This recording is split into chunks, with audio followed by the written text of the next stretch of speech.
إنك حميد مجيد. لقد من الله على المؤمنين إذ بعث فيهم رسولا من أنفسهم يتلو عليهم آياته ويزكيهم ويعلمهم الكتاب والحكمة وإن كانوا من قبل لفي ضلال مبين.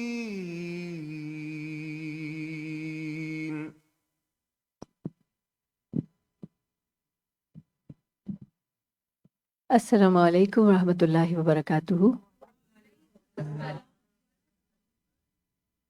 کیسے ہیں سب؟ الحمدللہ. کیسا رہا آپ کا لانگ ویکینڈ؟ آپ کا تو لانگ ویکینڈ تھا نا.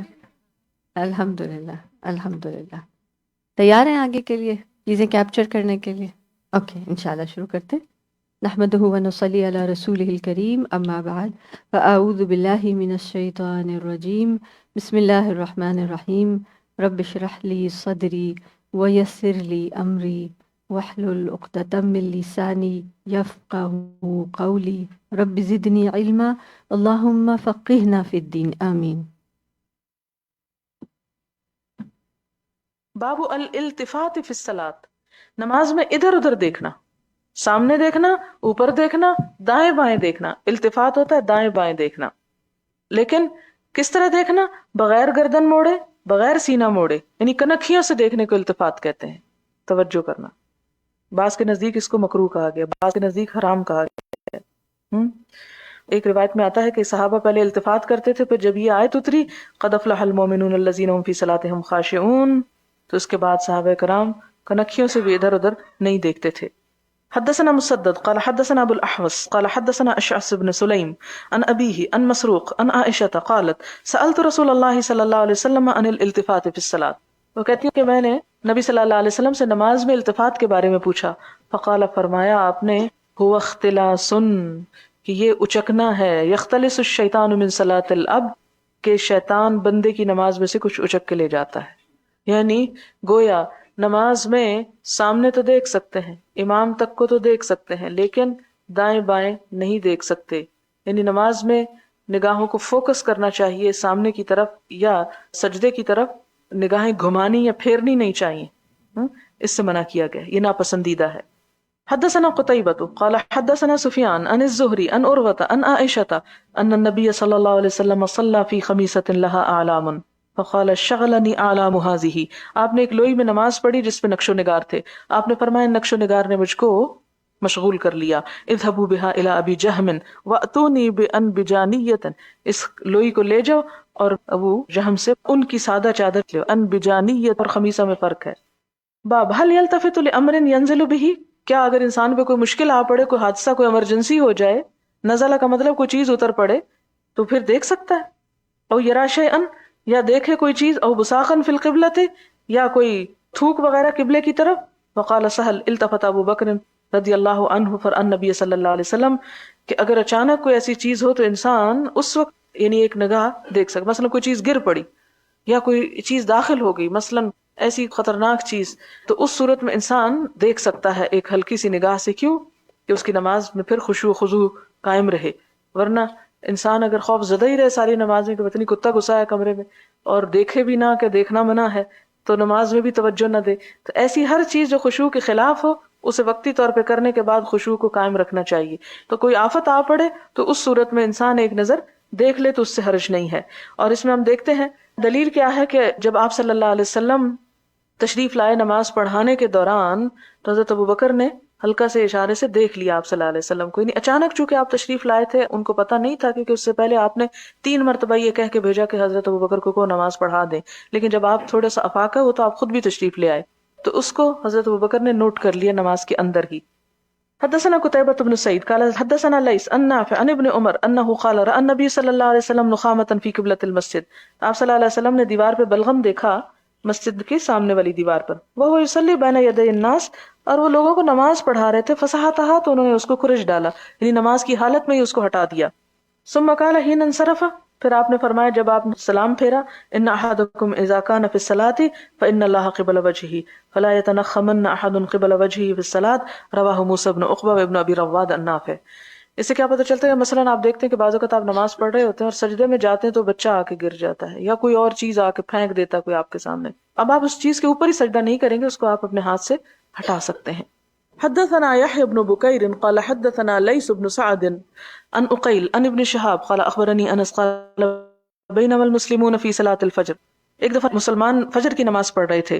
لم يفجأهم إلا رسول الله صلی اللہ علیہ وسلم، تو نہ اچانک آئے ان پر مگر رسول اللہ صلی اللہ علیہ وسلم، یعنی اچانک ان پہ تشریف لے آئے.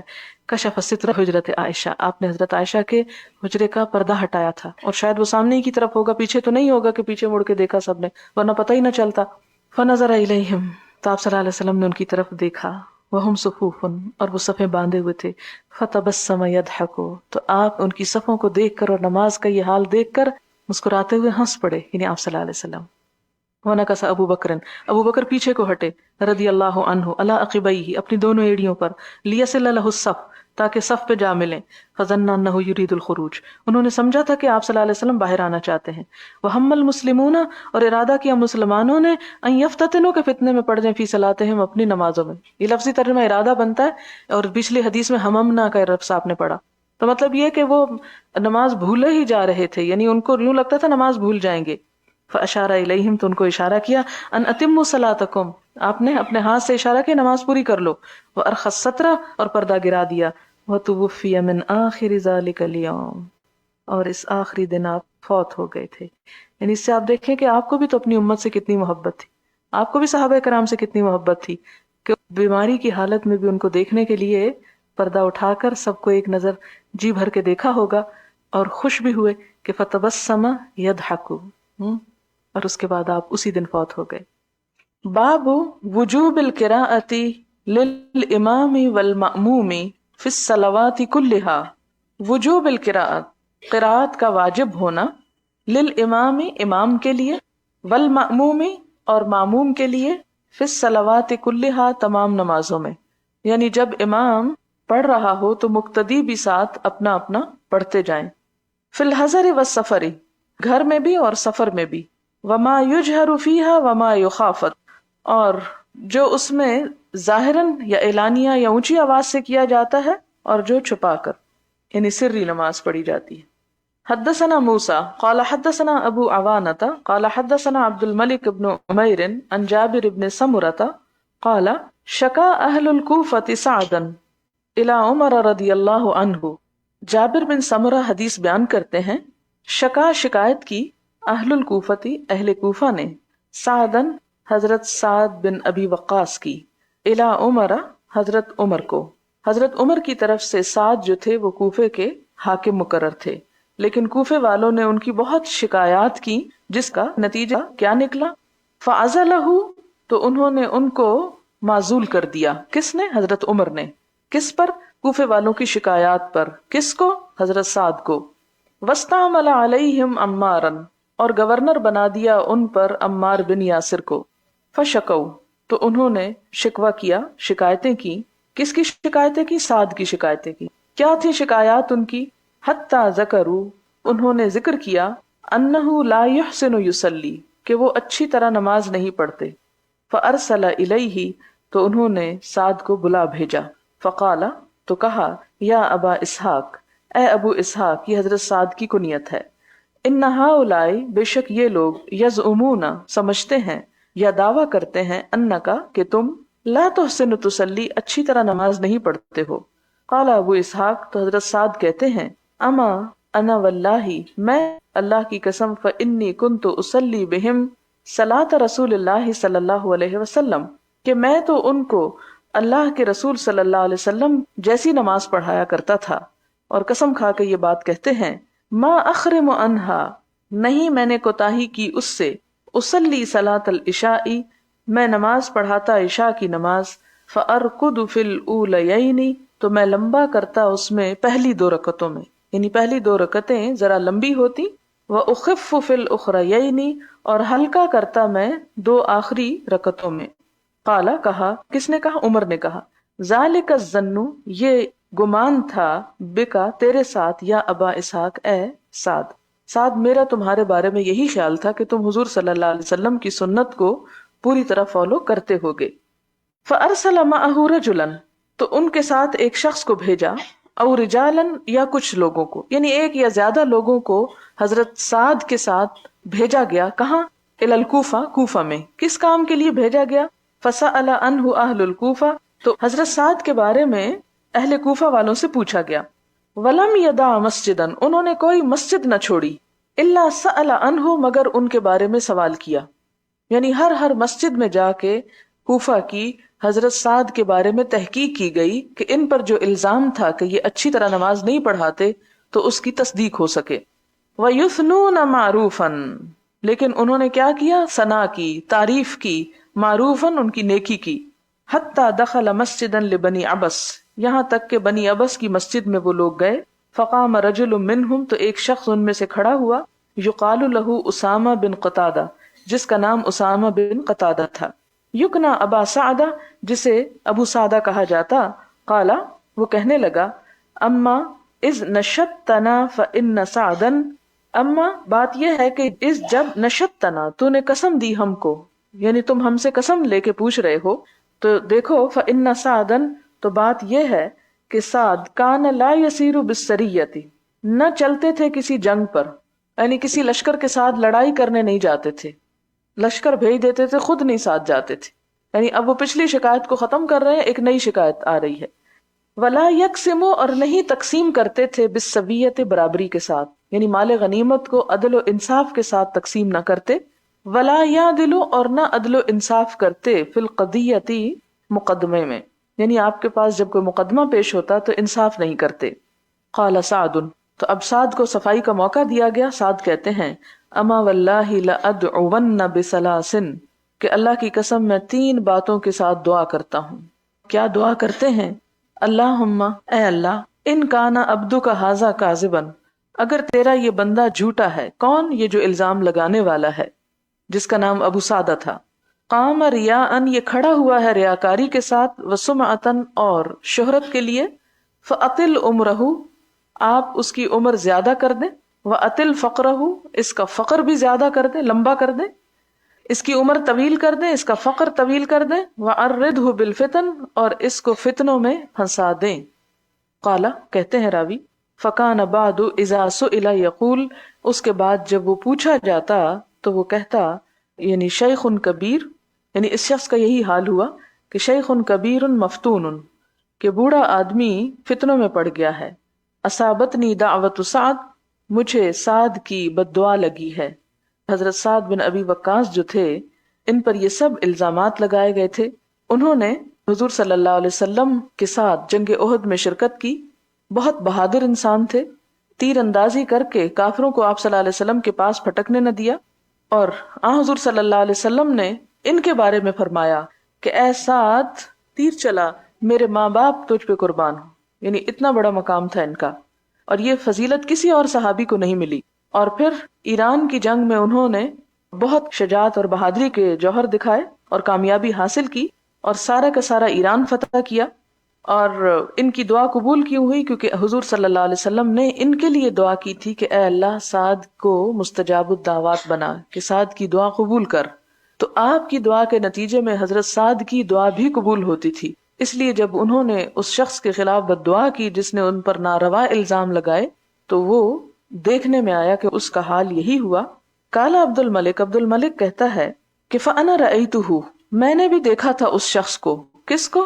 یہی سی بوڑھے آدمی کو۔ قد سقط، گر چکی تھی، حاجباہ، اس کی دونوں بھویں، علی عینیہ، اس کی آنکھوں پر، من الکبر، بڑھاپے کی وجہ سے، وَإِنَّهُ، اور بے شک وہ، لَيَتَعَرَّضُ، البتہ چھیڑ چھاڑ کرتا تھا، للجواری، لڑکیوں سے، فی الطرق، کے راستے میں، یغمزہن، ان کو اشارے کرتا یا ان کی چٹکیاں لیتا۔ بڑھاپے کے باوجود وہ اس فتنے میں مبتلا ہو گیا۔ اب یہاں پر آپ دیکھیں کہ غمزہ کا لفظ استعمال ہوئے یغمزہن. ایک اور حدیث میں پیچھے آیا ہے غمز اشارے کے لیے بھی استعمال ہوتا ہے اور غمز دبانے کے لیے بھی اور چٹکی لینے کے لیے بھی. ایک روایت میں آتا ہے کہ ایک صحابی کہتے ہیں کہ میں حضرت عمر کے پاس گیا تو ایک سیاہ رنگ کا لڑکا ان کو دبا رہا تھا، تو اس میں بھی یغمزو کا لفظ آتا ہے. تو اس سے کیا پتہ چلتا ہے کہ ظہر کی نماز یا جو 4 رکعتوں کی نماز ہے اس میں پہلی 2 رکعتیں جو ہیں وہ ذرا طویل پڑھی جائیں گی اور آخری 2 ہلکی پڑھی جائیں گی. اور ہلکی کیوں؟ کیونکہ بعد کی جو 2 رکعتیں ہیں اس میں صرف سورۃ فاتح پڑھی جاتی ہے، اس کے ساتھ صورتیں اور نہیں پڑھی جاتی. یعنی فرض نماز میں، سنتوں میں تو 4 رکعتوں میں قرآن پاک کا دوسرا حصہ بھی پڑھا جاتا ہے. آگے ہے حدثنا علی ابن عبد اللہ قال حدثنا سفیان قال حدثنا الزہری عن محمود ابن الربیع عن عبادۃ ابن الصامت ان رسول اللہ صلی اللہ علیہ وسلم قال لا صلاة لمن لم يقرأ بفاتحة الكتاب. اس شخص کی کوئی نماز نہیں جس نے سورۃ الفاتحہ نہیں پڑھی. حدثنا محمد بن بشار قال حدثنا يحيى عن عبید اللہ قال حدثني سعید بن ابی سعید عن ابیہ عن ابی ہریرہ ان رسول اللہ صلی اللہ علیہ وسلم دخل المسجد کہ آپ صلی اللہ علیہ وسلم مسجد میں داخل ہوئے. فدخل رجل تو ایک شخص ساتھ داخل ہوا، فصلی اس نے نماز پڑھی، فسلم علی النبی صلی اللہ علیہ وسلم پھر اس نے حضور صلی اللہ علیہ وسلم کو سلام کیا. فرد تو آپ نے جواب دیا، فقال آپ نے فرمایا ارجع واپس جاؤ، فصلی پھر نماز پڑھو، فانک لم تصلی کیونکہ تم نے نماز نہیں پڑھی. فرجع تو وہ شخص لوٹا، یصلی کما صلی اس نے پھر نماز پڑھی جیسے اس نے پہلے پڑھی تھی. ثم جاء فسلم علی النبی صلی اللہ علیہ وسلم پھر نماز پڑھنے کے بعد آ کے حضور صلی اللہ علیہ وسلم کو سلام کیا. فقال تو کہا ارجع فصلی واپس جاؤ، یعنی آپ نے اس شخص کو فرمایا کہ واپس جاؤ نماز پڑھو، فانک لم تصلی کیونکہ تو نے نماز پڑھی ہی نہیں. ثلاثاً 3 مرتبہ آپ نے اس کے ساتھ ایسا ہی کیا.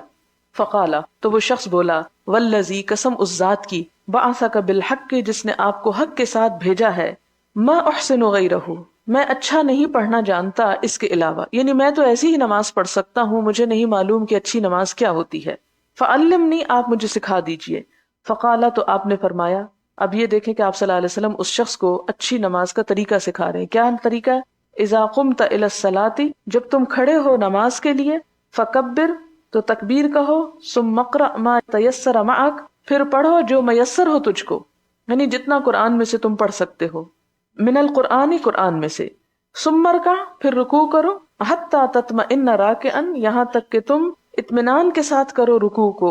ثم ارفع پھر کھڑے ہو جاؤ، حتی تعتدل قائما یہاں تک کہ معتدل ہو کے کھڑے ہو جاؤ یعنی برابر ہو کے. ثم اسجد پھر سجدے میں جاؤ، حتی تطمئن ساجدا یہاں تک کہ اطمینان کے ساتھ سجدہ کرو. ثم ارفع پھر سر اٹھاؤ، حتی تطمئن جالسا یہاں تک کہ اطمینان کے ساتھ بیٹھ جاؤ. وفعل ذلک فی صلاتک کلھا اور ایسا ہی کرو اپنی ساری کی ساری نماز میں. اس سے کیا پتہ چلتا ہے کہ آپ صلی اللہ علیہ وسلم نے اس خاص موقع پر اس میں جو غلطی تھی اس کی اصلاح فرمائی. اس سے یہ نہیں پتہ چلتا کہ آپ نے تمام کی تمام نماز کا ایک ایک جز بتایا کہ رکوع میں جاؤ تو یہ پڑھو اور کھڑے ہو تو یہ پڑھو پھر یوں کرو. جس چیز کی اس میں کمی تھی اس چیز کو یہاں پر بتایا جا رہا ہے، اور وہ کمی کیا تھی کہ وہ تیز نماز پڑھ رہا تھا، جلدی جلدی. اور جلدی جلدی میں کیا تھا کہ رکوع پہ جاتے ابھی ٹکتا نہیں تھا تو کھڑے ہو جاتا، ابھی کھڑا ہوتا نہیں تھا تو سجدے میں چلا جاتا، سجدے میں فوراً ابھی جاتے ہی واپس آ کے بیٹھ کے پھر.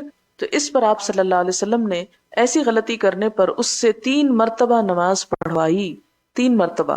اس سے کیا پتہ چلتا ہے کہ اگر کوئی شخص اطمینان سے نماز نہیں پڑھتا تو گویا اس کی نماز نہیں ہوتی. اور اطمینان کیا ہے کہ انسان ہر رکن کا حق ادا کرے، کہ سجدے میں جائے تو جوڑ پہ جوڑ فٹ ہو جائے اور اطمینان سے انسان ٹک جائے، پھر تسبیح پڑھ کے پھر اٹھے اور جسم ہلنا بند ہو جائے، پھر جوڑ پہ جوڑ آ جائے اور انسان اطمینان سے بیٹھ جائے اور پھر اللہ اکبر کہہ کے نیچے جائے، پھر سجدے میں. اسی طرح جب رکوع سے سر اٹھا کے کھڑا ہو تو ایک دفعہ بالکل سیدھا درست کھڑا ہو جائے اور پھر سجدے کے لیے جائے. عموماً 2 سجدوں کے درمیان لوگ بیٹھتے نہیں ہیں اور ایک سجدے کے بعد پوری طرح سر نہیں اٹھاتے کہ دوسرے میں چلے جاتے ہیں. اس سے 2 نہیں ایک ہی سجدہ شمار ہوتا ہے. ایک اور موقع پر جو یہاں حدیث نہیں ہے اس میں آپ صلی اللہ علیہ وسلم نے نماز کی چوری کی طرف اشارہ کیا کہ بدترین چوری نماز کی چوری ہے. تو لوگوں نے عرض کیا کہ نماز میں چوری کیسے ہو سکتی ہے؟ تو آپ نے فرمایا کہ نماز کی چوری یہ ہے کہ تو اس کے رکوع اور سجود پوری طرح اطمینان سے ادا نہ کرے. تو اس میں اس بات کی تسلی کرنی چاہیے کہ انسان جس بھی رکن کو ادا کر رہا ہو وہاں جسم ساکت ہو جائے، کیونکہ قرآن پاک میں ایک اور جگہ پر آتا نا قوموا للہ قانتین، کہ اللہ تعالیٰ کے لیے قیام کرو فرما بردار بن کر. یعنی فرما برداری میں کیا ہے کہ وہ عاجزی اور خشوع و خضوع جو ہے اس کا اظہار ہونا چاہیے، اور یہ خشوع و خضوع کا ایک حصہ ہے کہ انسان کا جسم جو ہے وہ بہت حرکت نہ کرے نماز کے اندر. اور اس کو تعدیل بولتے ہیں. تعدیل، تے عین دال یہ لام، تعدیل کا مطلب ہے عدل رکھنا، ہر رکن کو صحیح طور پر اس کا حق دینا. باب القراءۃ فی الظہر، ظہر میں قرات کرنا، یعنی ظہر کے وقت بھی قرآن پاک کا کچھ حصہ پڑھنا، یعنی نماز کے اندر مراد ہے.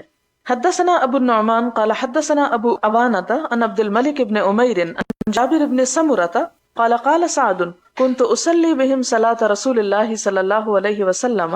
حضرت سعد کہتے ہیں کہ میں ان کو حضور صلی اللہ علیہ وسلم کی نماز پڑھاتا تھا. صلاتي العشی، یعنی دن ڈھلے کی دو نمازیں، ظہر اور عصر مراد ہے، عشی اس وقت کو کہتے ہیں. لا اخرم عنہا، اس میں کوئی کوتاہی نہیں کرتا تھا. کنت ارکض فی الاولیین، میں پہلی دو رکعتوں کو لمبا کرتا، واحذف اور حذف کرتا فی الاخریین، دوسری دو رکعتوں میں، یعنی اس میں ذرا مختصر نماز ہوتی. احذف سے مراد یہ ہے کہ اس میں دو صورتیں حذف کر دیتا، ایک طرح سے معنی یہ بنتا ہے. قال عمر ذاک الظن بک، یہی میرا تمہارے بارے میں خیال تھا. اور یہ بات کتنی اہم ہے کہ حضرت عمر کے حسن ظن کی طرف اشارہ ہے کہ ٹھیک ہے لوگوں نے تمہاری شکایتیں کی، لیکن ان شکایتوں کو سننے کے باوجود میرا حسن ظن تمہارے بارے میں یہی تھا کہ تم نماز میں کوتاہی نہیں کر سکتے. حدثنا ابو نعیم قال حدثنا شیبان ان یحیی ان عبد اللہ بن ابی قتادہ ان ابیہ قال کان النبی صلی اللہ علیہ وسلم یقرأ فی الرکعتین الاولیین من صلاة الظہر بفاتحۃ الکتاب، کہ حضور صلی اللہ علیہ وسلم جو تھے پہلی دو رکعتوں میں پڑھتے تھے ظہر کی نماز کی بفاتحۃ الکتاب، سورۃ الفاتحہ، وسورتین اور دو صورتیں، یطول فی الاولی ویقصر فی الثانیہ، لمبی پڑھتے پہلی میں اور چھوٹی پڑھتے دوسری میں. اس سے ایک اور اہم بات پتہ چلتی ہے کہ جیسے دو رکعت بھی اگر ہم نماز پڑھ رہے ہیں تو پہلی رکعت دوسری کے نسبت ذرا سی لمبی ہوگی. یعنی مثال کے طور پر اگر آپ کو قل هو اللہ اور قل یا ایھا الکافرون پڑھنا ہے تو پہلی رکعت میں آپ کیا پڑھیں گے؟ قل یا ایھا الکافرون، اور دوسری میں قل هو اللہ، کہ دوسری رکعت پہلی رکعت کی نسبتاً مختصر ہوگی. وَيُسْمِعُ الْآيَةَ أَحْيَانًا، اور آپ آہستہ سے ایک آیت بھی سنایا کرتے تھے. یعنی آپ کا طریقہ کیا تھا؟ مثلاً آپ نماز پڑھ رہے ہوتے تھے جیسے اللہ اکبر، اور یہ خاموش نماز ہے اور اس میں دل میں انسان پڑھ رہا ہے، اور جیسے سورۃ فاتحہ پڑھ رہا ہے تو شروع کرنے سے پہلے الحمدللہ مالک یوم الدین، یعنی اس طرح کچھ الفاظ کو ذرا سا منہ سے بول کے کہ جس سے انسان کو خود بھی پتا چلے کہ وہ پڑھ کیا رہا ہے. کیونکہ بالکل ہی جب انسان خاموش ہو جاتا ہے اور لب بھی نہیں پوری طرح ہلتے، اور لب ہلانے کے بارے میں تو خاص طور پر آتا ہے کہ صحابہ کرام کہتے ہیں کہ حضور صلی اللہ علیہ وسلم جب خاموش قرات بھی کرتے تھے تو آپ کی داڑھی ہل رہی ہوتی تھی. تو اس میں بھی یہ پتہ چلتا ہے کہ نہ صرف یہ کہ منہ ہلنا چاہیے بلکہ ہلکی ہلکی کسی وقت بیچ میں سے آواز بھی آنی چاہیے کہ انسان کیا پڑھ رہا ہے. یہ خود کو سنانے کے لیے بھی بہت اچھا ہوتا ہے، اور جو لوگ پیچھے پڑھ رہے ہوں ان کو بھی پتہ چلتا جاتا ہے کہ امام کہاں تک پہنچا ہوا ہے. وَكَانَ يَقْرَأُ فِي الْعَصْرِ بِفَاتِحَةِ الْكِتَابِ وَسُورَتَيْنِ وَكَانَ يُطَوِّلُ فِي الرَّكْعَةِ الْأُولَى مِنْ صَلَاةِ الصُّبْحِ، اور عصر کی رکعت میں کیا پڑھتے تھے؟ سورۃ فاتحہ وسورتین اور دو صورتیں، یعنی پہلی دو رکعتوں میں دو صورتیں اور اس کے بعد صورتیں نہیں، مراد یہ ہے. وَكَانَ يُطَوِّلُ فِي الرَّكْعَةِ الْأُولَى، اور آپ پہلی رکعت جو تھی اس کو لمبا کیا کرتے تھے. من صلاۃ الصبح، صبح کی نماز میں، یعنی جب دو رکعتیں بھی پڑھی جا رہی ہوں تو اس میں بھی پہلی رکعت جو ہے وہ دوسری کے نسبت لمبی ہوگی. وَيُقَصِّرُ فِي الثَّانِيَةِ، اور آپ دوسری رکعت کو ہلکا پڑھتے تھے، یعنی کم پڑھتے تھے، چھوٹا پڑھتے تھے مراد ہے. حدثنا عمر بن حفص قال حدثنا ابی قال حدثنا الاعمش قال حدثني عمارة عن ابی معمر قال سألنا خبابا. ابو معمر کہتے ہیں کہ ہم نے حضرت خباب سے پوچھا اکان النبی صلی اللہ علیہ وسلم یقرأ فی الظہر والعصر، کہ کیا نبی صلی اللہ علیہ وسلم ظہر اور عصر میں قرات کرتے تھے؟ قال نعم، کہتے ہیں ہاں. قلنا بأی شیء، ہم نے پوچھا کس چیز کے ساتھ؟ کنتم تعرفون ذالک، تم اس چیز کو پہچانتے تھے کہ آپ کچھ پڑھ رہے ہیں. قال، وہ کہتے ہیں باضطراب لحیتہ، آپ کی داڑھی ہلنے سے. باب القراءۃ فی العصر. حدثنا محمد بن یوسف قال حدثنا سفیان عن الاعمش عن عمارة بن عمیر عن ابی معمر قال قلت لخباب الارت اکان النبی صلی اللہ علیہ وسلم یقرأ فی الظہر والعصر. قال نعم قال قلت بأي شيء كنتم تعلمون قراءته قال باستراب لحيته. حدثنا مكي بن إبراهيم عن هشام عن يحيى بن أبي كثير عن عبد الله بن أبي قتادة عن أبيه قال كان النبي صلى الله عليه وسلم يقرأ في الركعتين من الظهر والعصر بفاتحة الكتاب وسورة ويسمعنا الآية أحيانا.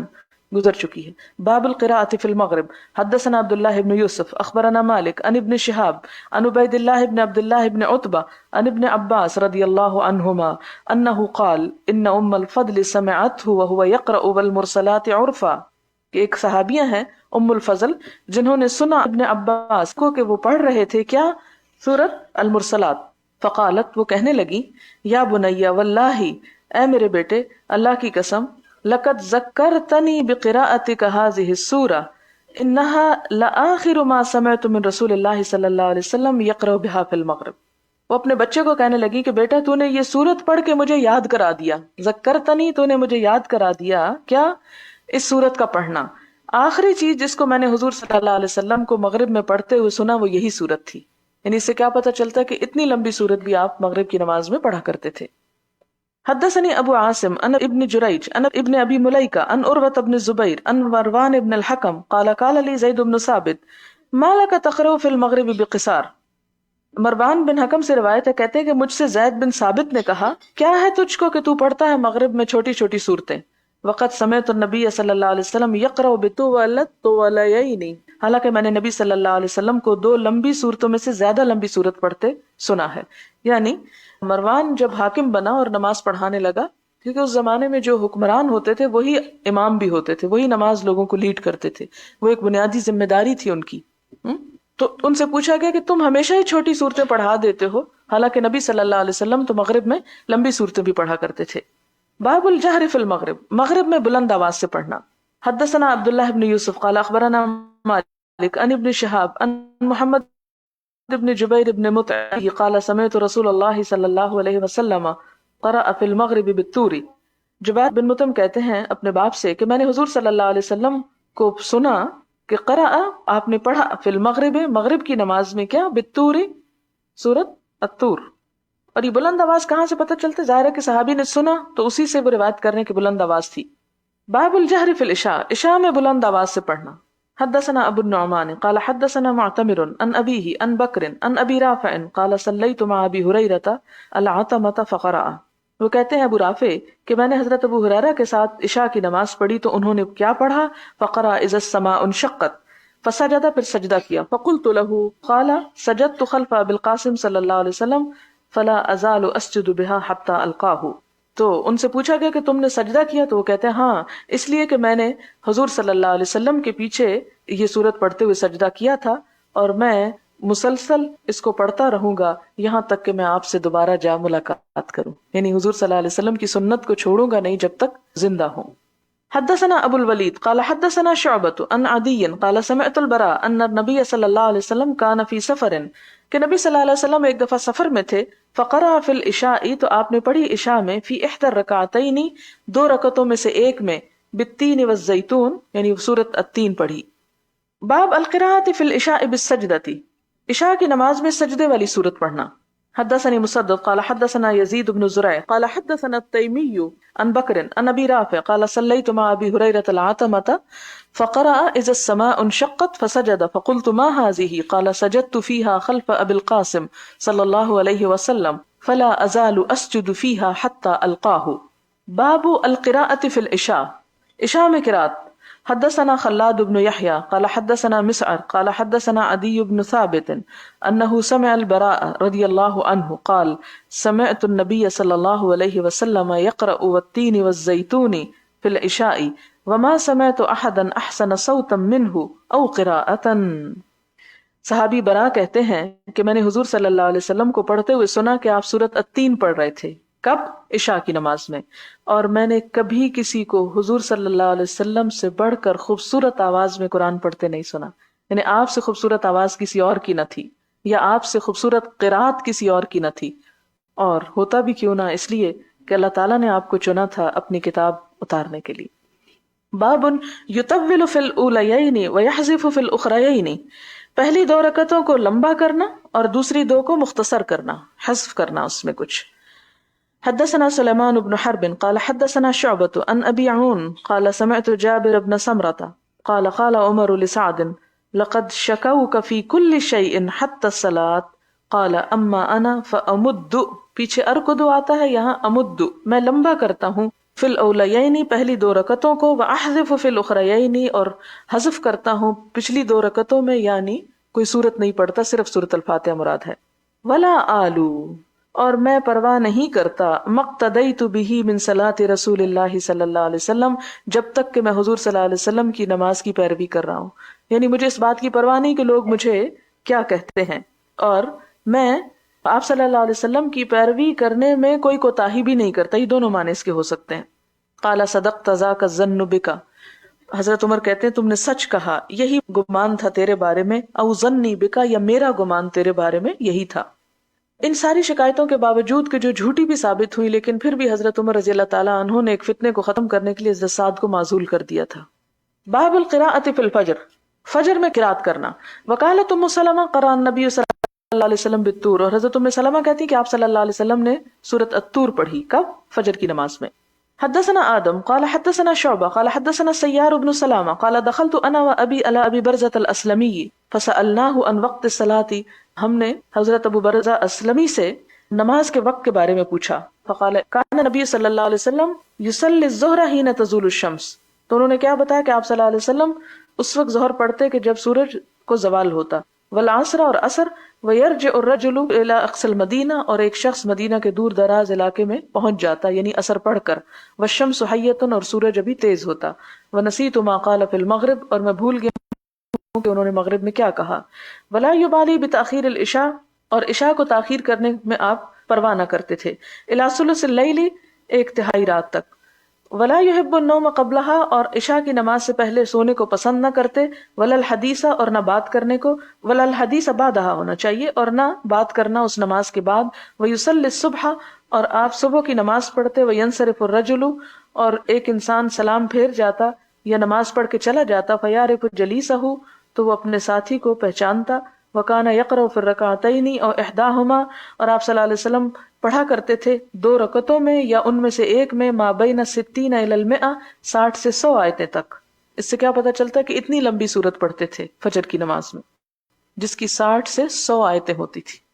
حدثنا مسدد قال حدثنا اسماعیل بن ابراہیم قال اخبرنا ابن جریج قال اخبرنی عطاء انه سمع ابا ہریرہ رضی اللہ عنہ یقول فی کل صلاۃ یقرأ، حضرت عطا بن ابی رباح نے حضرت ابو ہریرہ سے سنا، وہ کہتے تھے کہ فی کل صلاۃ یقرأ، کہ ہر نماز میں قرات ہونی چاہیے، فما اسمعنا رسول اللہ صلی اللہ علیہ وسلم، تو جو ہم کو سنایا آپ صلی اللہ علیہ وسلم نے، اسمعناکم، ہم نے سنا دیا آپ کو، وما اخفا عنا، اور جو آپ نے چھپایا ہم سے یعنی آہستہ پڑھا، اخفینا عنکم، ہم نے بھی آہستہ پڑھا اس کو تم کو، وان لم تزد علی ام القرآن اجزأت وان زدت فهو خیر، وان، اور اگر، لم نہ، تزد تو زیادہ کرے، علی ام القرآن یعنی ام القرآن پر، یعنی مراد سورۃ فاتحہ ہے، اجزأت تو کافی ہے تجھ کو، وان زدت فهو خیر، اور اگر تو اس سے زیادہ کر لے تو تیرے لیے بہتر ہے۔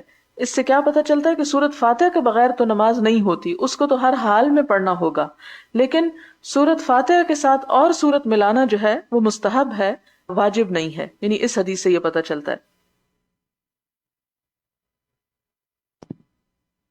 جی، بہت ساری رولنگز نماز کی الحمدللہ سامنے آ رہی ہیں، زیادہ تر سب فیملیئر ہے نا، پہلے پڑھ چکے ہیں یہ سب چیزیں، لیکن اب اس کا کانٹیکسٹ اور پورا حدیث کی بیک گراؤنڈ سامنے آ رہی ہے۔ چلیے، سب سے پہلے التفات فی الصلاۃ۔ التفات فی الصلاۃ کا کیا مطلب ہے؟ نماز میں التفات کیا ہے؟ ادھر ادھر دیکھنا، گردن موڑ کے ادھر ادھر دیکھنا، یا گردن موڑے بغیر بھی اگر آپ نگاہ اوپر کر رہے ہیں، آسمان کی طرف کر رہے ہیں، دائیں بائیں کسی اور کی طرف کر رہے ہیں، سوائے اس کے کہ ضرورتاً امام کو دیکھ رہے ہیں، وہ التفات میں نہیں آئے گا، ادروائز یہ التفات میں آئے گا۔ تو پھر کیا ہے یہ التفات؟ نبی صلی اللہ علیہ وسلم نے کیا بتایا؟ حدیث سے کیا پتہ چل رہا ہے؟ جی، یہ دراصل وہ ہے، چوری ہے جو شیطان ہماری نماز میں سے لے جاتا ہے۔ جی، ناپسندیدہ ہے، بالکل نہیں کرنا چاہیے، کیونکہ شیطان کیوں ہماری نماز سے کچھ چرا کے لے جائے۔ ٹھیک ہے، اب یہ حدیث نمبر 753 میں جہاں پہ نبی صلی اللہ علیہ وسلم نے نماز پڑھاتے ہوئے آگے بڑھ کر دیوار سے وہ جو تھوک یا جو بھی بلغم لگا ہوا تھا اس کو کھرچا. اس سے ہم کیا سمجھتے ہیں, کیا رولنگ نکال سکتے ہیں؟ ضرورتاً قبلہ رخ اگر کوئی ایسی چیز ہے جس کو ہٹانا ضروری ہے تو پھر وہ آپ کر سکتے ہیں. نہیں, نبی صلی اللہ علیہ وسلم نے تو سجدہ تو نہیں کرنا تھا, ان کے آگے دیوار پہ لگا ہوا تھا, لیکن انہیں اس کو بھی نامناسب کی خیال کیا. کیوں؟ کیونکہ یعنی انسان کے سامنے جب یہ حدیث میں آیا نا کہ ان احدکم اذا کان فی الصلاۃ فان اللہ قبل وجہہ, تو وہ ایک مقام ہے ادب کا, تو اس لیے وہاں پر ایک ناپسندیدہ چیز نبی صلی اللہ علیہ وسلم نے اس کو ہٹا دیا. اس کے علاوہ اور کیا چیز ہو سکتی ہے جس کی وجہ سے آپ کو نماز میں موو کرنا الاؤڈ ہے؟ اپنی لائف سے ایگزامپل دیں جب آپ کبھی موو کیے ہیں, کیونکہ وی نیڈ ٹو ریلیٹ کہ ہم کیا کرتے ہیں. صف کو مکمل کرنے کے لیے نماز میں ہلنا مستحب ہے, ضروری ہے. بعض علماء کہتے ہیں کہ واجب ہے, کہ اگر آپ کے آگے ان فرنٹ آف یو صف انکمپلیٹ ہے تو اس کے لیے آپ کو لازم ہے کہ آپ موو ہو. یہ نہیں ہے کہ آپ کے پاس چوائس ہے. بعض علماء اس کو واجب کی حد تک قرار دیتے ہیں, اور ادروائز مستحب تو لازمی ہے ہی ہے. ٹھیک ہے, اور کون سی موومنٹس ہم کرتے ہیں؟ ہوں ہوں ڈپینڈ کرتا ہے آپ کا دروازہ کہاں ہے جہاں آپ نماز پڑھ رہے ہیں, قبلہ رخ سے کتنی دور ہے. آپ کو اگر مڑ کے جانا پڑے گا دروازہ کھولنے کے لیے پھر تو یہ نہیں ہوگا, پھر تو آپ کی نماز ٹوٹ گئی, اور فرض نماز توڑنی نہیں چاہیے. جی, اس لیے کیونکہ نماز سے قبلہ رخ سے مڑ کر, نبی صلی اللہ علیہ وسلم نے, ہم حدیث پڑھ چکے ہیں نا کہ نبی صلی اللہ علیہ وسلم رخ اس طرف تھا قبلہ کا جس طرف ان کا حجرے کا دروازہ تھا, اور کوئی آیا تھا تو نبی صلی اللہ علیہ وسلم نے ایک سٹیپ آگے ہو کر دروازہ کھول دیا اور پھر اپنی نماز کنٹینیو کی. کیوں؟ کیونکہ قبلہ رخ تھے اور بس 1-2 قدم چلنے تھے. اب اگر ہم ڈیپینڈ کرتا ہے ہم دروازے سے کتنی دور ہیں, اور دروازہ اگر بالکل مختلف رخ پہ ہے تو پھر نہیں کنٹینیو ہو سکتی. جی, مسئلہ تھوڑا سا ہو جاتا ہے کبھی کبھار. تو پھر اگر فرض نماز ہے تو آپ نہ توڑیں. فرض نماز آپ توڑیں گے صرف ایمرجنسی کی حالت میں. اگر سنت یا نفل ہے تو, اور سامنے والا بالکل بے صبرا ہو رہا ہے, کیونکہ کبھی ایسا بھی ہوتا ہے نا نماز کے علاوہ بھی, آپ واش روم میں ہیں اور کوئی آیا تو آپ کیا کرتے ہیں, you have to finish your business, اور پھر ہی آپ جاتے ہیں نا. تو سامنے والے کو بعض اوقات ایک سے بجائے دوسری تیسری بیل بھی دینی پڑ جاتی ہے. تو کیا ہم نماز کے لیے نہیں اس طرح کر سکتے کہ کوئی ویٹ کر لے. فرض نماز آسانی سے نہیں کمپرومائز. ہاں, ایمرجنسی کوئی آپ کو ایسا پتا چل گیا خدا نہ خواستہ کہ کوئی گھر میں ایمرجنسی ہو گئی ہے اور اس کی وجہ سے کوئی دروازہ کھٹکھٹا رہا ہے, کوئی حصہ کوئی ایسا چوٹ لگ گئی ہے کسی کو, کوئی ایسا مسئلہ ہو گیا, پھر بات الگ ہے. موومنٹ, بات ہم واپس اس پہ لائیں گے کہ موومنٹ نماز میں ہم کہاں کس چیز پہ کرتے ہیں اور کیا صحیح ہے کیا نہیں صحیح. ہر اس چیز کے لیے موو کر سکتے ہیں جس سے آپ کی نماز میں خشوع میں, مطلب like for example I am doing my نماز اینڈ جیسے ہم فون یہاں پہ رکھ دیتے ہیں اور وہ it's keep ringing and it's like messing up, so can I just do it? اور جی, فون اگر آپ کا رنگر پہلے آف کرنا آپ بھول گئے ہیں تو نماز کے دوران اگر بیل بج رہی ہے تو پلیز اس کو بند کر دیں. وہ تنہا پڑھ رہے ہو آپ یا جماعت میں پڑھ رہے ہو, کیونکہ وہ پھر آپ کی اور دوسروں کی سب کی نماز, کیونکہ بعض لوگ وہ بیل ہونا شروع ہو جاتی ہے, نماز جماعت میں پڑھ رہے ہوتے ہیں اور وہ سمجھتے ہیں کہ ہل نہیں سکتے, اس لیے وہ پھر بجتی رہتی, تو یہ مناسب نہیں ہے. اس کے لیے موو کیا جا سکتا ہے, لیکن جی مجبوری ہے, کرنی پڑے گی نا. وہ تو پھر جب آپ جائیں گے سجدہ میں, اگر فون زمین پہ رکھا ہوا ہے اس وقت پلٹ دیں اس کو, اس کے لیے الگ سے بینڈ ہو کے نہ کریں, قیام خراب نہ کریں. یعنی اب ڈیپینڈ کرتا ہے نا, اگر آپ قیام میں ہیں اور رنگ بجنا شروع ہوگی تو آپ کی اور باقی سب کی نماز خراب ہو رہی ہے, اب آپ موو کر لیں. لیکن اگر وہ صرف نوٹیفیکیشن آ رہی ہے, اور ویسے اب ہم سب کو سمجھ لینا چاہیے کہ اب فیس ڈاؤن ہو, اور کیوں ہم نے سجدے کے پاس ہی فون رکھا ہوا ہے, عادت ہے سب کی, رائٹ؟ ہاں وہ اس سے دور ہونا ذرا مشکل لگتا ہے. ٹھیک ہے جی, ہم سب کے ساتھ یہی حال ہے. نفل نماز میں جیسے اگر آپ کچھ پڑھ رہے ہیں ریسائٹیشن اور آپ بھول گئے ہیں تو آپ ساتھ میں قرآن پڑھا ہے تو پیجز چینج کر کے اس کو دیکھ سکتے ہیں؟ ساتھ میں قرآن بند ہے اور اس کو آپ کھولیں گے اور وہ تو اچھی خاصی موومنٹ ہو جائے گی. نہیں، اگر آپ نماز پڑھ رہے ہیں اور اس میں نفل ہی پڑھ رہے ہوں گے، اگر آپ کو لگتا ہے کہ آپ وہ سورہ پڑھ رہے ہیں جو ابھی تھوڑی یعنی تازہ تازہ یاد کی ہے، بھول بھی جاتے ہیں، تو اس کو کھول کر رکھ لیجئے، پھر تو ٹھیک ہے. لیکن اگر آپ مصحف کھولیں گے پلٹیں گے، وہ زیادہ موومنٹ نہیں ہونی چاہیے. نہیں پھر مطلب آپ جہاں بھول گئے نا وہیں پاز کر دیں، کوئی اور جو یاد ہے صورت وہ وہاں سے شروع کر لیں، قل هو اللہ احد پڑھ لیں بس. اور پھر اگلی دفعہ سلام پھیرنے کے بعد تسلی سے مصحف کو دیکھ کے دہرا کے پھر اگلی نماز میں پڑھ لیں. ٹھیک ہے؟ سچویشن تھوڑا سا کچا جو بھی، لیکن آپ کو پتہ ہے پڑھ لیں، لیکن بھول گیا تو پڑھ سکتے ہیں. ایسا نہ کریں کیونکہ پھر ہمیں عادت ہو جائے گی نا اس طرح. دیکھیں فون کی وجہ سے اگر آپ کو یعنی اسکرین سے پڑھنا کچھ علماء نے الاؤ کیا، مسئلہ نہیں ہے، لیکن کوشش کرنی چاہیے کہ اوائڈ کریں. اگر صرف یہ بات ہے نا کہ تازہ یاد کوئی بھی ہے بھول گئے، تو اس میں تو آپ کو کیا کرنا ہے، اس وقت نہ کریں. پتہ چل گیا کہ یہ پوائنٹ ہے جہاں میں بھولتی ہوں، بس پھر آپ نماز مکمل کریں کسی اور صورت کے ساتھ، اور پھر اس کے بعد سلام پھیرنے کے بعد اس کو اچھے سے ریویو کر لیں. کیونکہ جب آپ نماز میں اٹھا کے اتنی سی پڑھ کے دیکھ کے آگے چل پڑیں گے تو آپ نے وہ ریپیئر نہیں کی، تو وہ جو حفظ کا خراب ہونا ہے اس کو ریپیئر کرنے کی ضرورت ہے. وہ ہوتا ہے ڈس اپوائنٹنگ ہوتا ہے، انسان تازہ تازہ جب ہاں، بھولتا ہے نا خاص کر کے جیسے فکر ہوتی ہے. ابھی ہم حفظ کر رہے ہیں تو اس میں جی جیسے 3 آیت تھی پڑھی ہوں اور چوتھی یاد نہیں آ رہی تو بھول گئے. بسم اللہ کر کے قل اللہ کر کے. جی بالکل، وہیں سے آپ قل هو اللہ احد پڑھیں، مکمل کریں اور پھر بعد میں پکا کر کے چلیں.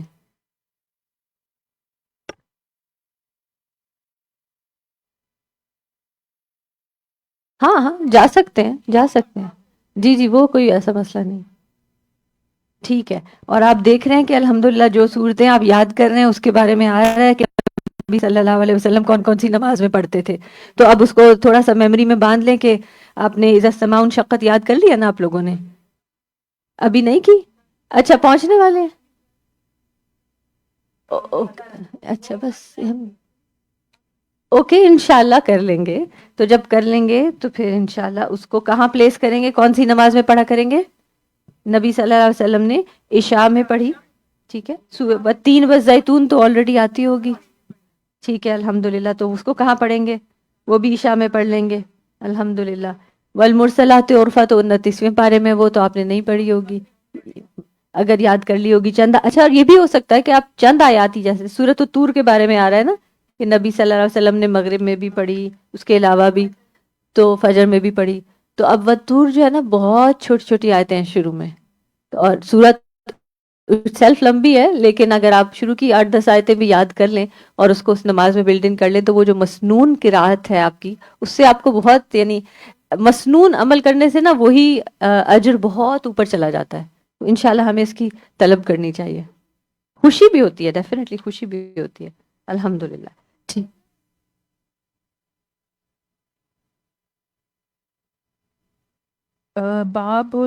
باب القراء فی الفجر، نماز فجر میں قرآن شریف کا پڑھنا. اس میں سب سے اینڈ والی لائن ہے آپ دونوں نبی کریم صلی اللہ علیہ وسلم دونوں رکعت میں یا ایک میں 60 سے لے کر 100 تک آیتیں پڑھتے.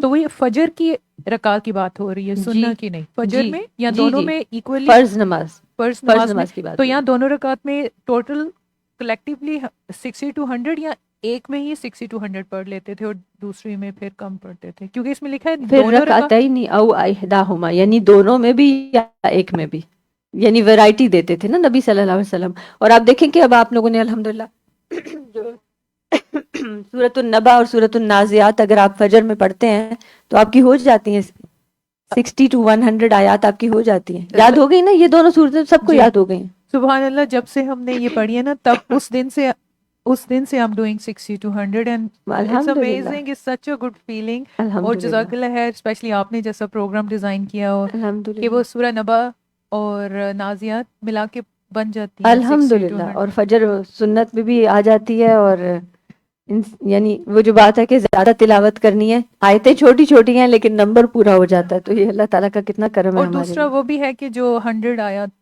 ڈیسائیڈ کر لیتا ہے رات کے وقت پڑھنے والے کے لیے. وہ بالکل وہ بھی اجر ہے. ٹھیک ہے ہم آگے چلتے.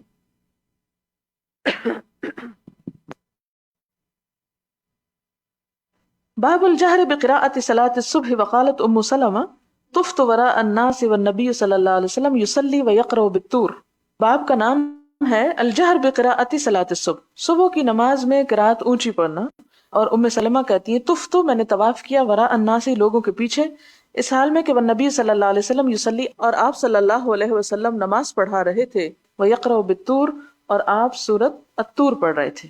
حدثنا مسدد قال حدثنا ابو اوانا عن ابي بشر عن سعيد بن جبير عن ابن عباس رضي الله عنهما قال انطلق النبي صلى الله عليه وسلم في طائفة من اصحابه عامدين الى سوق عكاظ. انطلق گئے، چلے، النبی صلی اللہ علیہ وسلم فی طائفة ایک گروہ کے ساتھ، یعنی صحابہ میں سے ایک گروہ کے ساتھ آپ نکلے، من اصحابہ اپنے ساتھیوں میں سے، عامدین نیت کرتے ہوئے، ارادہ کرتے ہوئے، عمد کہتے ہیں نا ارادے کو، الی سوق عکاظ، سوق عکاظ کی طرف جانے کا ارادہ لے کر آپ گئے. وقد حیل بین الشیاطین، اور تحقیق حائل کر دیا گیا تھا شیطانوں کے درمیان، وبین خبر السماء، اور آسمان کی خبروں کے درمیان کچھ، یعنی آسمان پر جنوں کے اوپر شہاب ثاقب گرنا شروع ہو چکے تھے، مراد یہ کہ وحی کا نزول ہو چکا تھا. وارسلت علیہم الشہب، اور بھیجے جاتے ان پر شہاب ثاقب، کن پر؟ جنوں پر. فرجعت الشیاطین الی قومہم، تو لوٹے شیاطین اپنی قوم کی طرف، فقالو کہنے لگے ما لکم، کیا ہے تم کو؟ فقالو انہوں نے کہا حیل بیننا، حائل ہو گیا ہمارے درمیان، وبین خبر السماء، اور آسمانوں کی خبر کے درمیان، یعنی کوئی چیز حائل ہو گئی ہے. وارسلت علینا الشہب، اور ہم پہ شہاب ثاقب پھینکے جاتے ہیں. قالو انہوں نے پوچھا ما حال بینکم وبین خبر السماء الا شیء حدث، نہیں حائل ہوا تمہارے درمیان اور آسمانوں کی خبروں کے درمیان مگر ایک چیز جو ہو چکی، یعنی جو کوئی نئی بات ہو گئی ہے. فَاضْرِبُوا مَشَارِقَ الْأَرْضِ وَمَغَارِبَهَا، تو کیا کرو، زمین کے مشرقوں اور مغربوں میں گھوم پھر کے دیکھو کہ کیا واقعہ پیش آیا ہے زمین پر جس کی وجہ سے ہمارے ساتھ یہ معاملہ ہو رہا ہے. فَانْظُرُوا مَا هَذَا الَّذِي حَالَ بَيْنَكُمْ وَبَيْنَ خَبَرِ السَّمَاءِ، تو جاؤ دیکھو کیا چیز حائل ہو گئی تمہارے درمیان اور آسمان کی خبروں کے درمیان. فَانْصَرَفَ أُولَٰئِكَ الَّذِينَ، تو پھر گئے یہ لوگ، توجہ جو گئے، نحو تہامہ، تہامہ کی طرف، الی نبی صلی اللہ علیہ وسلم، نبی صلی اللہ علیہ وسلم کے پاس، یعنی تہامہ کی طرف جنات جو تھے وہ نکلے. اور تہامہ جو ہے یہ ایک علاقے کا نام ہے، یعنی مکہ کی ایک زمین ہے. وہو بنخلہ، اور آپ صلی اللہ علیہ وسلم نخلہ کی جگہ پر تھے، یعنی آپ بھی مکہ سے نکلے تھے اور جن بھی نکلے. عامدین الی سوق عکاظ، آپ صلی اللہ علیہ وسلم کس طرف جا رہے تھے؟ سوق عکاظ کی طرف جا رہے تھے. عکاظ جو ہے ایک منڈی کا نام تھا جو مکہ کے ایک طرف تھی، ایک بازار کا نام تھا، ایک ذوالمجاز، ذوالمجنہ، عکاظ، یہ منڈیاں تھیں مشہور جو عربوں کے ہاں لگا کرتی تھی. وہو یصلی باصحابہ صلاۃ الفجر، جنوں کی ملاقات حضور صلی اللہ علیہ وسلم سے کس وقت ہوئی؟ جب آپ فجر کی نماز پڑھا رہے تھے. فلما سمعوا القرآن، پھر جب انہوں نے قرآن سنا، استمعوا لہ، تو غور سے سنتے رہے اس کو. فقالوا ھذا واللہ الذی حال بینکم وبین خبر السماء، یہ ہے وہ چیز اللہ کی قسم جو حائل ہو گئی تھی تمہارے درمیان اور آسمان کی خبروں کے درمیان. فہنالک حین رجعوا الی قومہم، تو اس جگہ سے جب وہ لوٹے اپنی قوم کی طرف. کون لوٹے؟ جی. فقالوا، تو انہوں نے کہا یا قومنا، اے ہماری قوم، انا سمعنا قرآنا عجبا، یقیناً ہم نے سنا ایک عجیب قرآن، یہدی الی الرشد، جو رہنمائی کرتا ہے بھلائی کی طرف، یعنی ہدایت کی طرف. فآمنا بہ، تو ہم اس پر ایمان لے آئے. ولن نشرک بربنا احدا، اور ہم اپنے رب کے ساتھ کسی کو بھی شریک نہیں ٹھہرائیں گے. یہ سورۃ الجن کی آیات ہیں. فانزل اللہ علی نبیہ صلی اللہ علیہ وسلم، تو اس پر اللہ تعالیٰ نے یہ سورت حضور صلی اللہ علیہ وسلم پہ نازل فرمائی. کون سی سورت؟ سورۃ الجن. قل اوحی الی انہ استمع نفر من الجن فقالوا انا سمعنا قرآنا عجبا وانما اوحی الیہ قول الجن، اور بے شک آپ کی طرف وحی کی بھی جن کی بات، یعنی جن کی بات جو تھی آپ کو بتائی گئی کہ آپ کا کلام سن کے جنوں نے کیا کہا. اس سے ایک اور بات بھی پتہ چلتی ہے کہ آپ صلی اللہ علیہ وسلم خود سے کچھ غیب نہیں جانتے تھے کہ اس وقت ان کی نماز کو جنات آ کے سن رہے ہیں اور وہ آپس میں کیا باتیں کر رہے ہیں، اور پھر وہ واپس جا کے اپنی قوم کو کیا بتا رہے ہیں. لیکن آپ کو یہ سارا واقعہ جو غیب سے متعلق تھا وحی کے ذریعے بتا دیا گیا. اصل میں یہ ساری حدیث کس لیے لائی گئی ہے کہ آپ صلی اللہ علیہ وسلم فجر کی نماز میں بلند آواز میں قرات کر رہے تھے، اور وہ قرات جنہوں نے سن لی اور سن کے اپنی قوم کو جا بتایا، جس سے اور لوگوں کی ہدایت کا بھی سبب پیدا ہو گیا. حدثنا مسدد قال حدثنا اسماعیل قال حدثنا ایوب عن اکرمہ عن ابن عباس قال قرأ نبی صلی اللہ علیہ وسلم فیما امر وسکت فیما امر. ابن عباس کہتے ہیں کہ قرأ النبی صلی اللہ علیہ وسلم، نبی صلی اللہ علیہ وسلم نے قرات کی فی ما عمرہ، جس میں آپ کو حکم ہوا یعنی اونچا پڑھنے کا، وسکت، اور خاموشی اختیار کی فی ما امرہ، جس میں آپ کو حکم دیا گیا کہ آپ آہستہ آواز میں پڑھیں. یعنی ظہر اور عصر کو جو آپ خاموشی سے پڑھتے تھے بلند آواز کے بغیر، تو ایسا کیوں کرتے تھے؟ اس لیے کہ اللہ تعالیٰ نے ہی آپ کو ایسا کرنے کا حکم دیا تھا. وما کان ربک نسیا، اور تیرا رب کچھ بھولنے والا نہیں. یہ اللہ تعالیٰ ہی کی طرف سے تھا. لقد کان لکم فی رسول اللہ اسوۃ حسنہ، اور اللہ کے رسول صلی اللہ علیہ وسلم کی زندگی میں تمہارے لیے بہترین نمونہ ہے. یہاں پر ایک بہت اہم آیت ہے، اور وہ جو یہاں کوٹ کی گئی کہ وما کان ربک نسیا، کہ تیرا رب کچھ بھولنے والا نہیں. یعنی تیرا رب چاہتا تو قرآن پاک کے اندر ہی نماز، روزہ، ہر چیز کی مکمل تفصیلات لے آتا، لیکن اللہ تعالیٰ نے خود ایسا نہیں چاہا. اور اللہ تعالیٰ نے کیا چاہا؟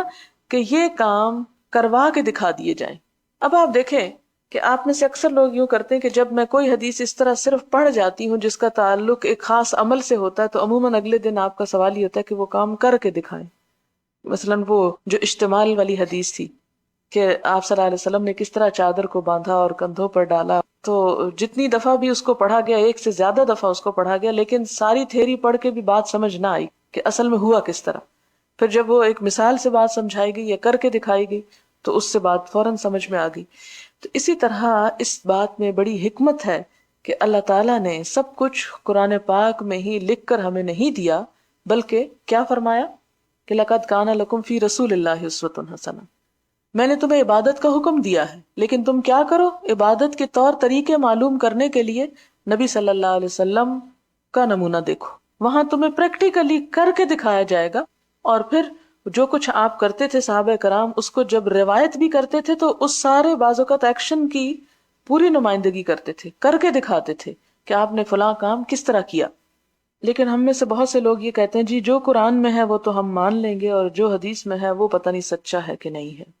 سوال ہے، امام بخاری نے نماز شروع کرنے سے پہلے نیت باندھنے کا ذکر نہیں کیا، ایسا کیوں ہے؟ پلیز واضح کریں. اس لیے کہ اصل میں نماز اللہ اکبر تکبیر سے شروع ہوتی ہے، نیت دل کا ارادہ ہے صرف. حضور صلی اللہ علیہ وسلم سے نیت کے کوئی الفاظ منقول نہیں ہیں، جس طرح عموماً ہم اپنی نمازوں میں کرتے ہیں کہ 2 رکعت نماز سنت واسطے اللہ کے، اور منہ میرا طرف خانہ کعبہ شریف کے، اور پتہ نہیں اور بھی کوئی لمبی چوڑی بات کرتے ہیں، پھر اس کے بعد اللہ اکبر کہتے ہیں. حالانکہ نماز ڈائریکٹ شروع ہو جاتی ہے، آپ فوراً دل میں سوچے کیا پڑھنے جا رہے ہیں، سنت پڑھنے جا رہے ہیں، ٹھیک ہے اللہ اکبر، بس دیٹس اٹ. نماز کی ابتدا جو مسنون ہے وہ یہیں سے ہوتی ہے. مثلاً آپ اگر وضو کی نیت کر رہے ہیں تو کیا آپ یہ کہتے ہیں کہ میں نیت کرتی ہوں وضو کی واسطے نماز ظہر کے، اور منہ میرا طرف شمال کے، اور بندگی اللہ تعالیٰ کی، اور پھر بسم اللہ الرحمن الرحیم اور ہاتھ دھونا شروع کر دیں؟ اگر ہم تمام نیتوں میں یہی طرز عمل اختیار کریں تو میرا خیال ہے سارا دن ہم صرف باتیں ہی کرتے رہ جائیں. اگلا سوال ہے، نماز کی جب نیت کریں تو حضرت ابراہیم کی دعا انی وجہت وجہی للذی کیا پڑھ سکتے ہیں؟ آپ صلی اللہ علیہ وسلم سے اس کو پڑھنا ثابت نہیں ہے، ٹھیک ہے، لہٰذا اس کا اپنی طرف سے ایک اہتمام کرنا جو ہے وہ درست نہیں. نیت کا تعلق دل سے ہے.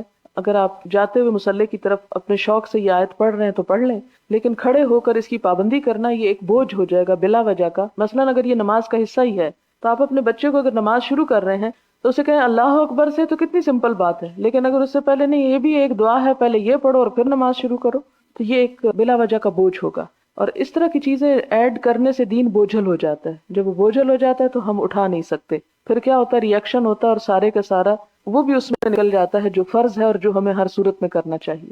اس لیے ان چیزوں کو لازم نہ کریں. پھر یہ سوالات ہیں رفع یدین کے بارے میں، کافی لمبے ہیں، لیکن اس میں مختصراً میں ان کو بتا دیتی ہوں کہ مثلاً انہوں نے کہا کہ ہم نے یہ پڑھا کہ اس حدیث کو 50 سے زیادہ صحابہ نے روایت کیا، تو پھر یہ تواتر کے درجے کی حدیث ہونی چاہیے تھی، خبر احاد کیوں ہے؟ آپ دیکھیں کہ خبر احاد اور تواتر میں تھوڑا سا فرق ہے. تواتر میں یہ ہوتا ہے کہ مثلاً اگر 50 صحابی ہیں تو ہر طبقے میں 50-50 نمبر آنا چاہیے، تب وہ حدیث تواتر کو پہنچتی ہے. اور اس کے اوپر صرف چند احادیث پوری اترتی ہیں، باقی جتنا ذخیرہ ہے ہمارے پاس وہ سب خبر احاد ہیں.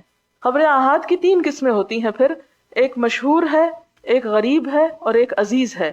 غریب جس کے ہر درجے میں ایک ہی راوی ہے. غریب انوکھا اجنبی کے لیے بھی استعمال ہوتا ہے کہ ہر درجے میں صرف ایک ہے. اور عزیز کیا ہوتے ہیں کہ جس میں 2 ہوں، یعنی کم از کم 2، اور 2 ہر طبقے میں ہوں. ہر طبقے سے مراد صحابی، تابی اور تبع تابی حتیٰ کہ امام کے پاس حدیث پہنچ گئی، جب اس نے لکھ لی تو ہر طبقے میں 2 کی شرط ہے، اور ایسی حدیث بھی بہت کم ہے کہ جس میں ہر طبقے میں 2 ہی لازمن ہوں.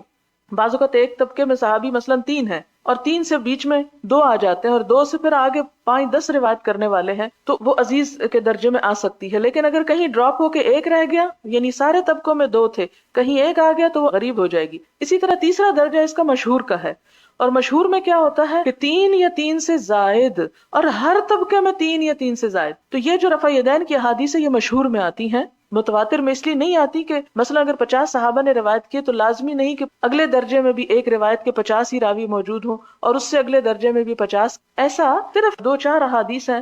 ایک کتاب اس پہ لکھی گئی ہے کہ کون کون سی احادیث متواتر ہیں، اور اس میں جو ایک بہت بڑی مثال ملتی ہے کہ من کذب علی متعمدا فلیتبوأ مقعدہ فی النار، یہ متواتر کے درجے کو پہنچی، جس کو 70 صحابہ نے روایت کیا اور اس کے بعد بھی ہر درجے میں ایک کثرت رہی. اور اس کی ایک وجہ تھی کہ ہر شخص جو حدیث روایت کرتا تھا وہ اس بات کو سنتا بھی اور آگے پہنچاتا کہ دیکھو اس میں جھوٹ کا کوئی دخل نہیں ہو سکتا، جس نے بھی کوئی ڈنڈی ماری وہ اپنا ٹھکانہ جہنم میں بنا لے.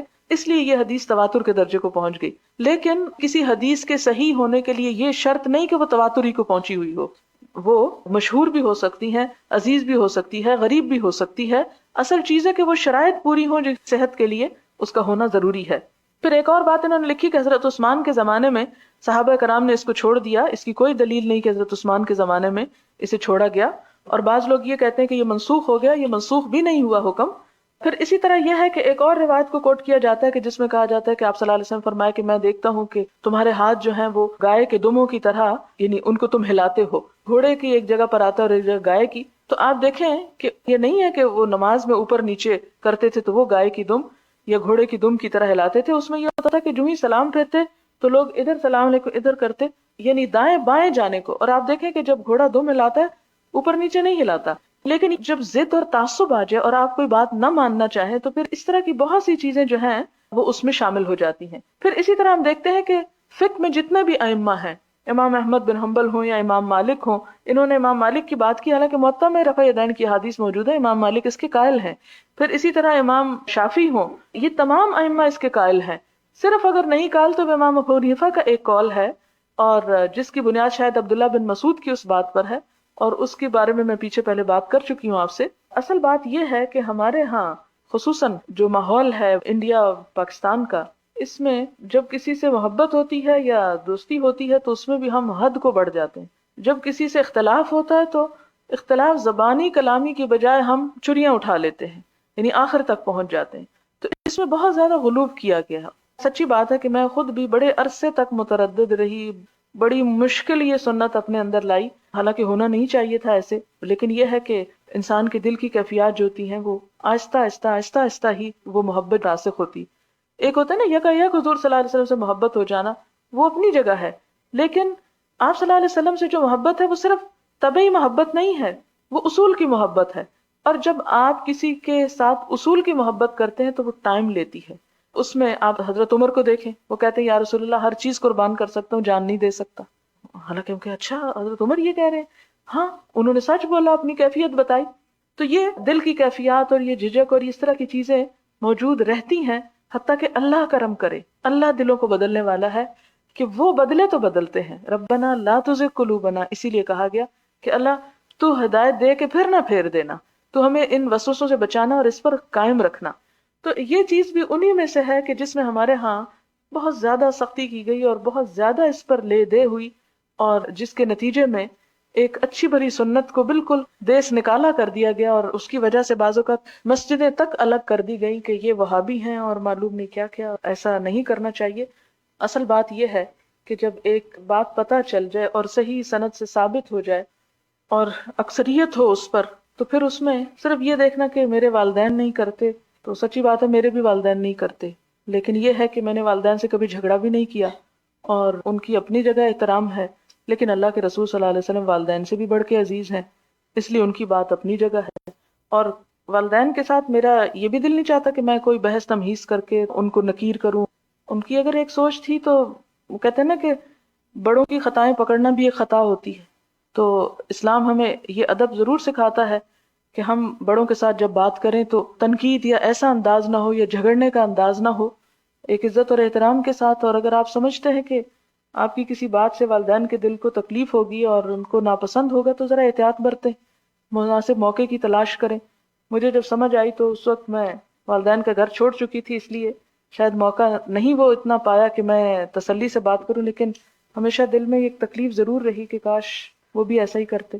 ایک اور بات یہ کہتی چلوں کہ اگر کوئی نہیں بھی کرتا تو نماز ہو جاتی ہے، نماز کے فرائض میں نہیں ہے، یہ یاد رکھیں.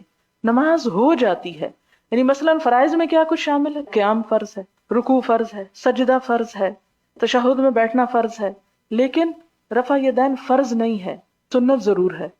اب ایک شخص اگر کرتا ہے تو وہ ایک سنت کو فالو کر رہا ہے، اس کا ثواب پائے گا. اور اگر کوئی نہیں کرتا تو نماز تو فرض ادا ہو جائے گی لیکن سنت کا ثواب رہ جائے گا. اب جو چاہیں آپ کر سکتے ہیں. پھر کہتے ہیں کہ یہاں پہ نماز پاز سنت کر ثابتہ سے آگے بڑھی. صحابہ نے حضور انشاءاللہ ہم بعد میں کنٹینیو کریں گے تھوڑا سا.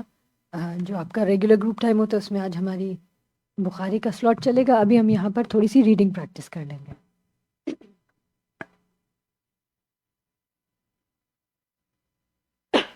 حدیث نمبر 759. اس حدیث کو آپ اب خود پڑھیں گے، سب سے پہلے دل میں اپنی ریڈنگ کریں گے اور پھر پیر ریڈنگ کریں گے. 759 القراءتی فی الظہر.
آن لائن بہنیں بھی پڑھ رہی ہیں؟ جی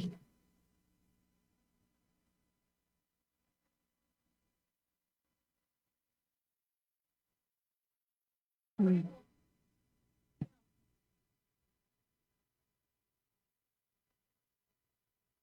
جی جی، یہ تو ہم نے نماز نبوی میں بھی پڑھا تھا کہ سورۃ الفاتحہ آپ نے خود بھی پڑھنی ہے، امام کے پیچھے بھی ہوں تو بس یہ کیا ہوگا کہ آپ انورڈلی پڑھیں گے، اور وہ انورڈلی پڑھنا بھی بعض اوقات مس انڈرسٹوڈ ہوتا ہے. اس کا مطلب ہے کہ آپ کے ہونٹ ضرور ہلنے چاہیے، آپ لفظ ادا ضرور کر رہے ہیں، آپ صرف یہ نہیں کہ ذہن میں وہ سورۃ الفاتحہ چل رہی ہے، آپ کے ہونٹ، آپ کی زبان ہلنی چاہیے، بس یہ کہ آواز نہیں ہوگی.